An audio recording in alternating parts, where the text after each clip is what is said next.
you ever had one of those experiences where the contrast between two different experiences in such a short period of time really makes you stop and ask the question, how did I just see what I just saw or experience what I just experienced? Well, I had a couple of those this weekend, and I want to share with you on Leading Leaders Podcast today what those experiences were like. Welcome to Leading Leaders Podcast, 5-minute videos, 5 days a week. I'm Loren Norris with Leading Leaders Podcast, and I went to 2 events this weekend because I provided the sound system and the stage, et cetera, for these events to occur. It was a contracted event. I was paid by these people to come out and do it. But what I got to participate in or witness, and then was invited to participate in, was a roundtable in the southern parts of Dallas in Oak Cliff, right around the VA hospital, and in Fort Worth in the predominantly black neighborhood as well. And it was a round table outside in the park, wide open for anybody to join, of black business owners. And a gentleman by the name of Bruce Carter was kind of leading this whole thing. It's called the Opportunity Tour. And the recognition came that when the SBA loans came out for the whole COVID-19 process, where there were PPP loans and there were PP4 loans and there were ELID loans and there were a lot of businesses that got absolutely nothing and some businesses that got extravagant amounts of money, and there were some businesses that didn't even know how to fill out the application. But one of the questions that came up on a regular basis was when Mr. Carter would ask the question, if you got the loan or you got the grant, if you got money for your business today, what would you do with it? And a lot of them kind of had a deer in the headlights look. I mean, you could ask them how much money they wanted. They're like, well, I want 5 million, or I want 10 million, or I want 50 million. But what would you do with the money?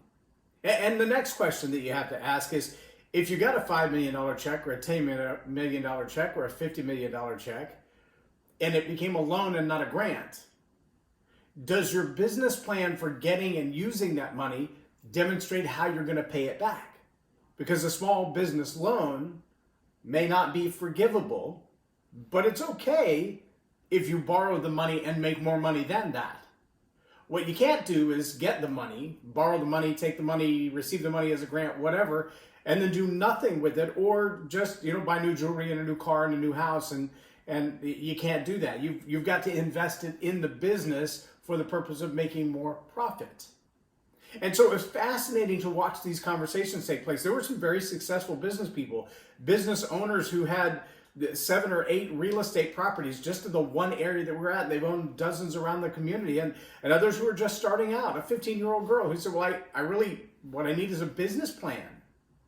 A young entrepreneur. I met a 10-year-old boy who's working through a program right now called Mow 50.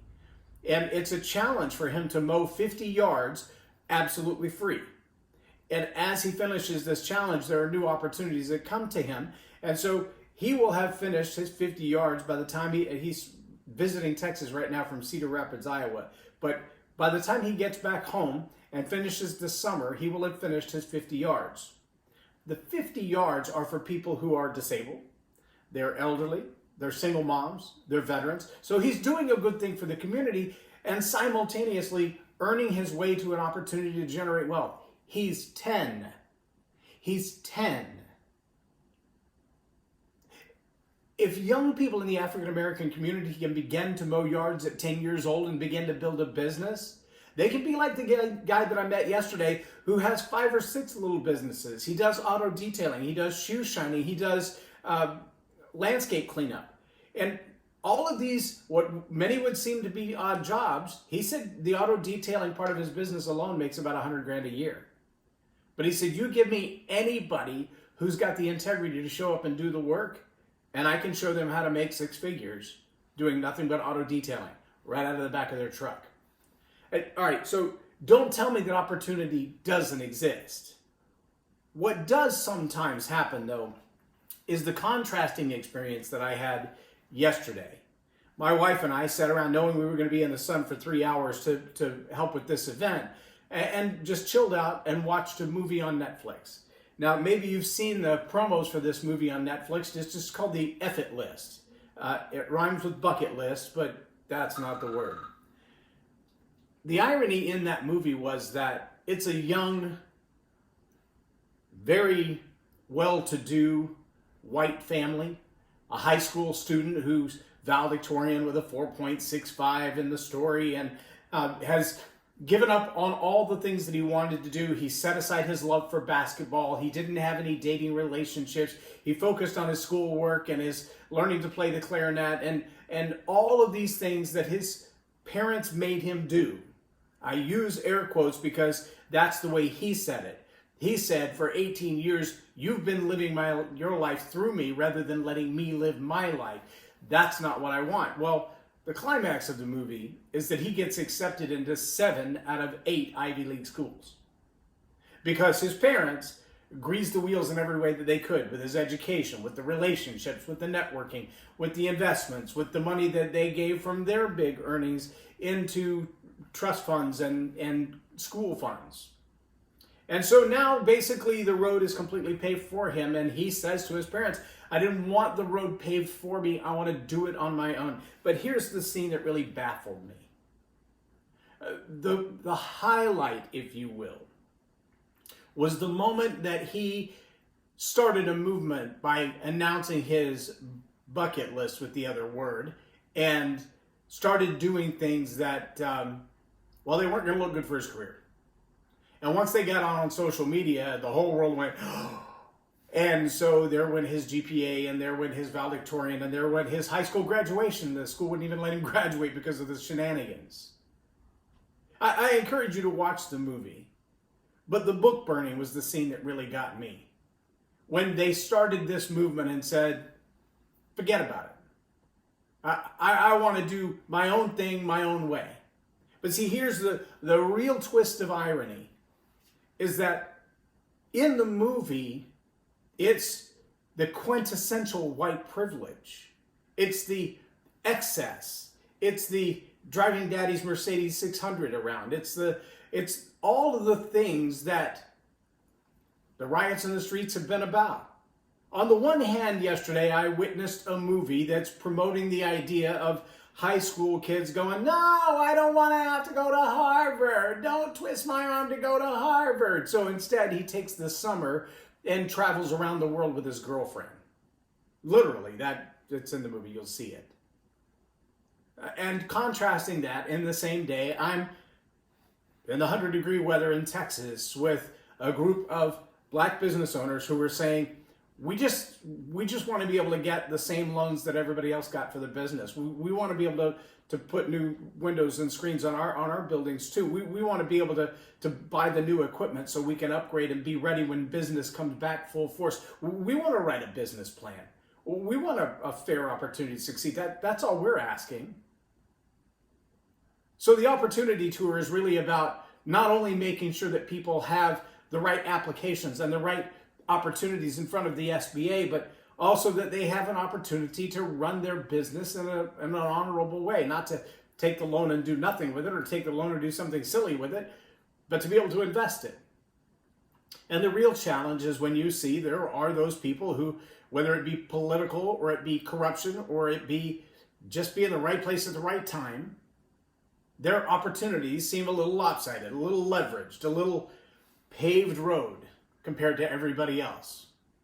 And I want to challenge you to ask yourself honestly, am I operating in enough integrity to look to my left and to my right and say, if the opportunities that I have come that easy, is there a way that I can make those opportunities available for somebody else?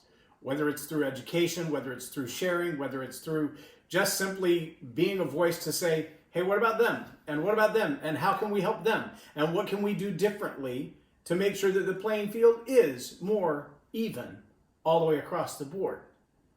I don't care what kind of legal business you run. If your business is legal, I don't care about your skin color. I don't care what part of town you came from. One of the young men I met at this opportunity event is from Haiti.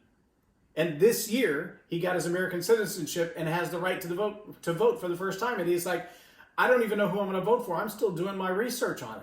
He said, but it does make a big difference to me whether or not I can continue to run my barbershop. I've been in business for 15 years, and young people and old people alike come and sit in my chair, and they're attorneys and they're landscapers. And we just talk about business and community and civics and culture. This young man's 30 years old. He's making a lifelong impact in the life of people in his community. He's a brand new American citizen, and already he's been making an impact in his community. What about you? What are you doing to impact the community to make sure that opportunity exists fairly for everybody? Is the playing field level where you live? Are the opportunities equal to everybody? Are you willing to say, how about them and how can I help them? I challenge you as leaders in the community to have that view that says, what can I do for someone else? How can I make sure that they're ready? I love the idea of a 50-yard challenge for these young people to have an opportunity to learn the discipline of showing up and doing the job well and doing something good for somebody else. Because you know what? Even if he just took $10 for each of those yards, he just earned $500 by the time the summer is over. If he's just getting tips, but most kids are getting $20 to $25 to mow along these days. So he could have $1,000 by the time he's done with his next summer. That's pretty good ingenuity. That's pretty good discipline. That's pretty good self-respect being taught right there. And I like that idea. I like the ability, the willingness, and the discipline to do that. But I also like to know that someone took the chance to set up an organization like that, the 50-yard challenge, and give him an opportunity. What does equal opportunity look like to you? And what are you doing to make sure that it's promoted and that it happens?